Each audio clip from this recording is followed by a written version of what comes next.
I've tried recording this like 2 times now. Hopefully, third time's the charm. Hello, Tene is here. I'm Tene. I've been a VTuber for about 2 months now, and I want to tell you all about my experience and what I've learned along the way. Alright, so a little bit about me. My name's Tene, and I have no idea what I'm doing. And I live in a post-apocalypse where everything is grey and great.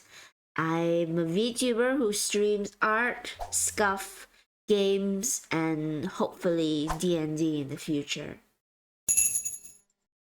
Alright, let's begin first with the stuff that I wish I had done better, or the stuff that you shouldn't do, which I did. It's the #1 rule you'll see in every single VTuber tutorial video is don't get a model straight away. Try out content creation, try out creating videos and streaming and seeing whether you like it first. Try being a PNG tuber first. It's much cheaper and you can figure out whether you even like talking to people on stream before you spend money on a expensive model like I did. Now, I have no regrets getting my model straight away. The model you see here is created by the very lovely Kana_illustrations. Please go and check her out. And I was also incredibly lucky that I enjoyed streaming. Because if I hadn't, then, well, there goes a lot of money down the drain. Please, please, please test your streams before you go live. Try to see if everything is working first before you actually go live to an audience. Especially if you don't want to be super scuff like Tene always is. My first few streams were full of audio issues because I didn't test it properly before going live to an audience. Please practice what you're gonna say. Have some talking points that you want to include when you're streaming. You don't need to script everything, but you definitely should have a topic in mind that you want to talk about, just so you have something to latch onto the moment you start streaming and talking to people.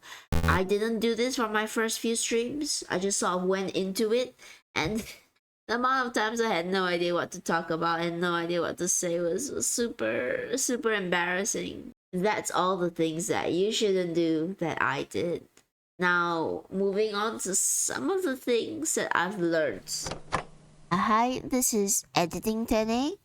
I just wanted to say that you can check me out on Twitch.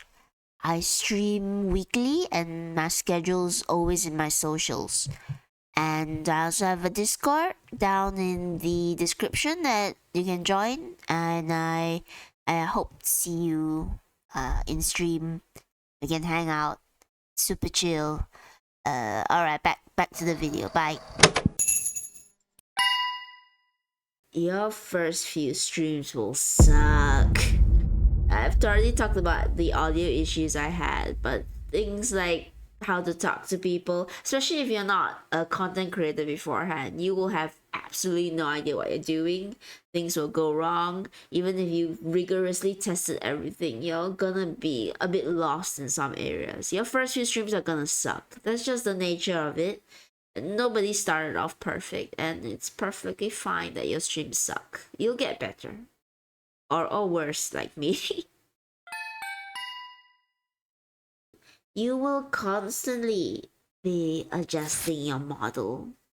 Even for a model like mine, which is arguably extremely covered up with very few moving parts.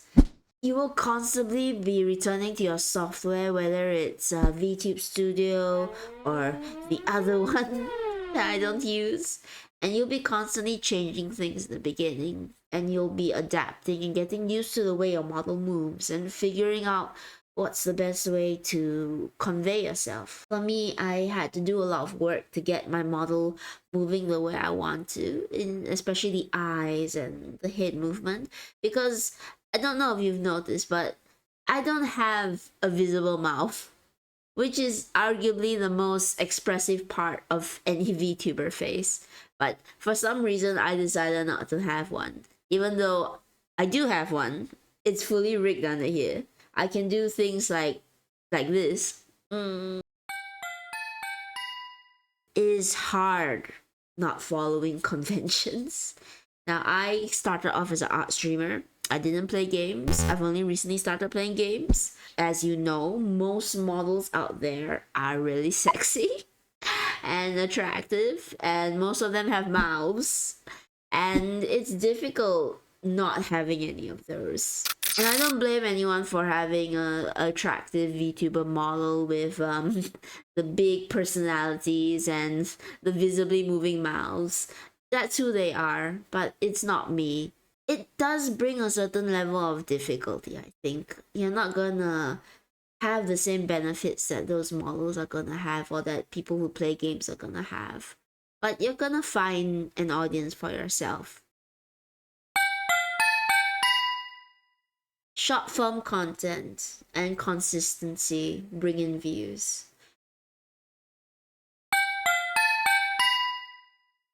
You won't really know who you are unless you're super good at marketing and branding and you come in with a definite plan on who you want to be. You're not really gonna know who you are, especially if you've never created content before.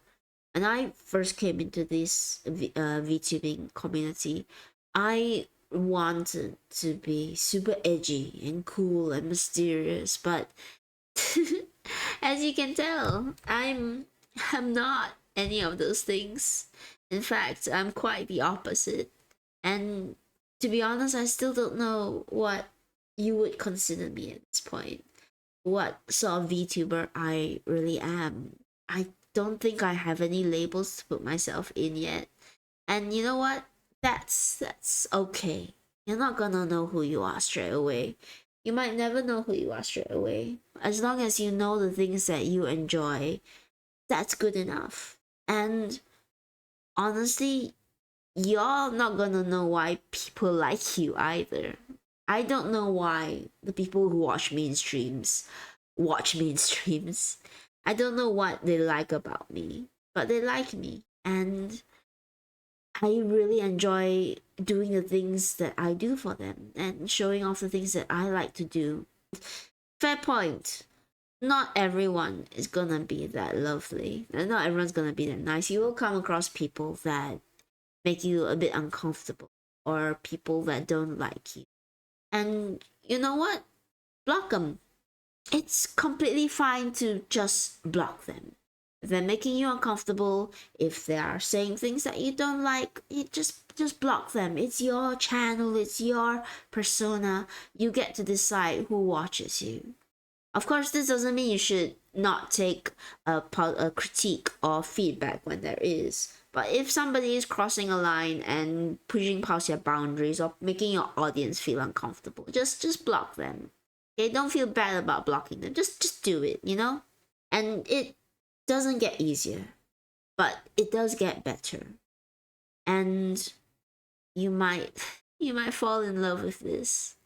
You might realize that creating content is something you really enjoy doing, and talking to people and streaming and finding people who want to support and encourage you is something that's amazing and something that feels just like coming home. You might fall in love with this to your detriment, like I have, and you'll panic over the fact that you love it so much. And some days you'll love it so much that you feel like giving up because it's so overwhelming, and it's something that's so scary because of how wonderful and great you feel doing it. But you won't give up. You'll keep putting out content here and there. You'll keep streaming. You'll keep talking to people, and you'll grow. You'll make mistakes. You'll figure out who you are along the way, the bits and parts of yourself. And eventually you'll get the hang of it, slowly but surely. And in a few more months, you'll make another video talking about your experience as a VTuber after, who knows, half a year, 8 months, maybe a year, maybe longer. But you'll get there someday. Oh well, that's my experience. You should go out there and make your own experience. And whoever you are, as long as you're working to express yourself and try to put a little bit of joy out in the world, then Tene will be cheering you on. I hope you learned something from this video or that you took away something from this video. Um, I hope I finally get to release it after recording it for the third time. But thank you so much for listening to Temne Thank you so much for listening to Tene being unable to talk and rambling on about my experience and what it's been like so far. I hope to see you guys around, and I hope you have the sort of day that you like to have. Tele out.